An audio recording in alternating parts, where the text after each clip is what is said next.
नमस्कार बंधुरा नुपुरेर छादे रान्नाघर रान्नाते सबके स्वागत। आज एक नतून धरनेर एकदम पकोड़ा करे देखाबो। और सामने तो जामाई षष्ठी और सकाले जामाईरा एकटु टिफिनेर समय जो एरकम पकोड़ा गरम गरम पकोड़ा पाय ताहले जामाईरा खूब खुशी हो जाबे। ताई आज चिकेने रिंग पिस पकोड़ा करे देखाबो। ताई आमार रिंग पिस पकोड़ा करते गेले आमार कि लागछे एखानटा निये निয়েছি এই যে পেঁয়াজের যে রিং করে কেটে নিয়েছি আমি পেঁয়াজটা একটু গোল করে কেটে নিয়ে এরকম রিং রিং করে নিয়েছি। আর লাগছে আমার ধনেপাতা নিয়েছি একটু দেবো বলে। আর এখানে লাগছে চিকেন নিয়েছি, মাংস মুরগির মাংস নিয়েছি, মুরগির মাংসটা গ্রেট করে নিয়েছি মিক্সচারে। আর এখানে আলুটাও আমি গ্রেট করে নিয়েছি। আর তো এখানে লাগছে ডিমটাও নিয়েছি। এই যে এবার মাখাবো, মাখানোটা দেখে নিই, তারপর পরে উপকরণ আবার দেখতে পাবেন একটা একটা করে।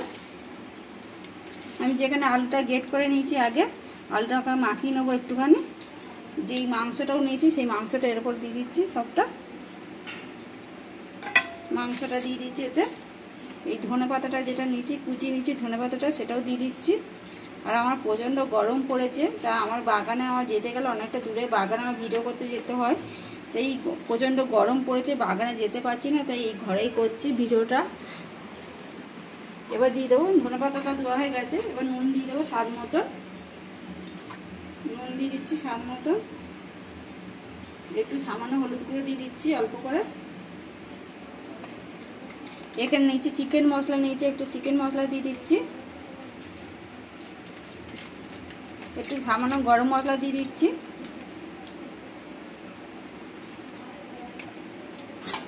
আর দেবো একটুখানি আদা রসুনের পেস্ট।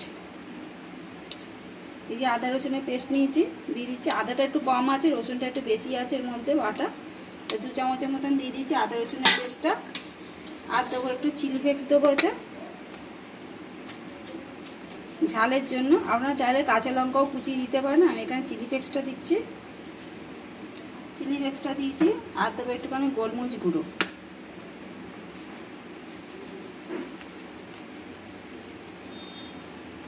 আর এখানটা নিয়েছি কর্নফ্লাওয়ার নিয়েছি, সেটা দিয়ে দেবো একটু চামচে করে ঢেলেই দিচ্ছি। এতে যতটা লাগবে মাখানোর স্বাদ একটু মাখাতে হবে, যেরকম আটা মাখানো হয় ওর থেকে একটু সামান্য নরম করে মাখবো। পরে লাগলে আবার দিচ্ছি মাখানোটা। একটু ভালো করে আগে এবার হাতের সাহায্যে মাখিয়ে নেবো।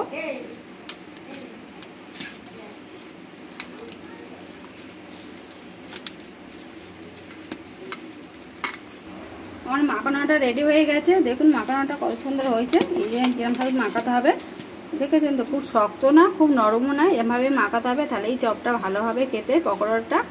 তো এবার আমি শেপ দিয়ে নেবো, রিং পিসের শেপ দিয়ে দেবো। আমি হাতে আগে একটুখানি তেল দিয়ে দিচ্ছি, অল্প করে একটুখানি তেল মাখিয়ে নিচ্ছি হাতে, সাদাতে।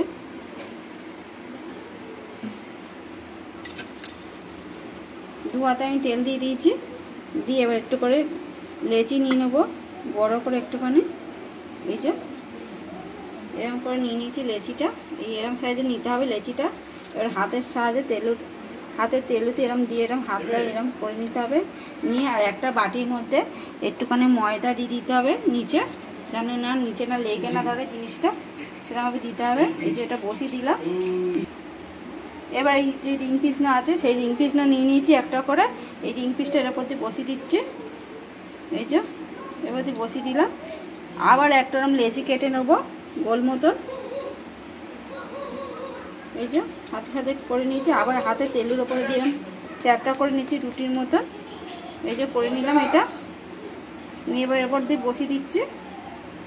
দিয়ে এবার হাত দিয়ে আস্তে আস্তে এইটা তুলে নেবো। নিয়ে এই যে আস্তে আস্তে করে এরকম করে গোল গোল করে নিতে হবে এটা। নিয়ে এবার এখানে যে ময়দাটা নিয়েছি ময়দার মধ্যে দিচ্ছি, একটু কোট করে নিচ্ছি ময়দা। এবার কোট করে নিয়েছি, এভাবে কোট করে নিতে হবে আস্তে করে। এবার হাতের সাহায্যে এরকম করে নিতে হবে একটুখানি। এবার হাতের ওপরে দিয়ে এবার যে মাঝখানটা যে ফাঁকা করে নিতে হবে একটুখানি রিং মতন করে নিতে হবে। এই যে আঙুল দিয়ে এই যে আস্তে করে, যেন না ভেঙে না যায়, নরম জিনিস তো একটু আস্তে করে ভেঙে নিতে হবে এটা।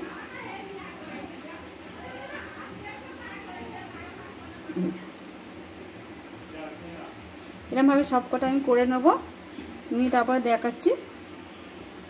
ময়দার সাহায্যে আমি কোট করে নিয়েছি ভালোভাবে। এই যে দেখুন না, এই ময়দার সাথে আমি কোট করে নিতে হবে, নাহলে ভেঙে যাওয়ার ভয় আছে। আর ময়দার সাথে আমি কোট করে নিলে খুব একটা ভাঙবে না, শক্ত হয়ে থাকবে এটা। এবার আমি যে দুটো ডিম নিয়েছি এখানে ফেটিয়ে, ডিমের মধ্যে আমি অল্প করে একটুখানি নুন দিয়ে দেবো, সামান্য অল্প করে নুনটা দেবো, নুন দিয়েছি, আর একটুখানি গোলমরিচ গুঁড়ো দিয়ে দিচ্ছি তো ডিমের মধ্যে। এবার চামচের সাহায্যে একটুখানি ভালো করে ফেটিয়ে নিচ্ছি। এই যে ফেটিয়ে নিচ্ছি চামচের সাহায্যে। এবার একটা করে আমি ডিমের মধ্যে ডোবাবো। এই যে ডুবিয়ে নিয়েছি, আর এখানে নিচে আমি পাউরুটির গুঁড়ো, সেই পাউরুটির গুঁড়োর মধ্যে এবার কোট করে নেবো। এক হাতে দেবো, এক হাতে কোট করবো, যে হাতে ভেজাবো সেই হাতে আমি কোট করবো না, এটা ভিজে যাবে। এরকম আস্তে আস্তে করে নিতে হবে সব কটা। এই যে হাত দিয়ে এরকম করে নিতে হবে। এই যে একটা করা হয়ে গেছে, দেখুন কত সুন্দর দেখতে লাগছে জিনিসটা, যেন ফুল ফুটেছে যেন। তো এরকমভাবে সব কটা আমি করে নিচ্ছি। আমি সব কটা কোট করে নিয়েছি, আর এখানে রেডিও করে নিয়েছি সব কটা প্লেটের মধ্যে। আর আমি এখানে তেলও গরম করতে বসিয়ে দিয়েছি। এবার তেলের মধ্যে একটা করে ছেড়ে দেবো আস্তে আস্তে করে। আর তেলের তাপটা একদম আস্তে রাখতে হবে, খুব জোরে দিলে হবে না, তাহলে পুড়ে যাবে। আস্তে দিলে ভেতর যে ব্যাটার মাখিয়েছি আমি সব কটা ভালোভাবে তাহলে হয়ে যাবে। একসাথে আমি 4টে করে দিয়ে দিচ্ছি। এগুলো ভাজা হয়ে গেলে দেখাচ্ছি আপনাদের। আমার একটা ভাজা হয়ে গেছে, দেখুন এরকম লাল লাল করেই ভাজতে হবে, তাহলেই খেতে ভালো লাগবে জিনিসটা। আমার সব কটা ভাজা হয়ে গেছে, এখানে লাল লাল করে সব কটাই ভেজে নিয়েছি ভালোভাবে। এবার আমি এখানে প্লেটের মধ্যে তুলে নিচ্ছি। এটা প্লেটের মধ্যে তুলে নিচ্ছি, নিয়ে এবার সাজিয়ে তারপর ওনাদের দেখাচ্ছি।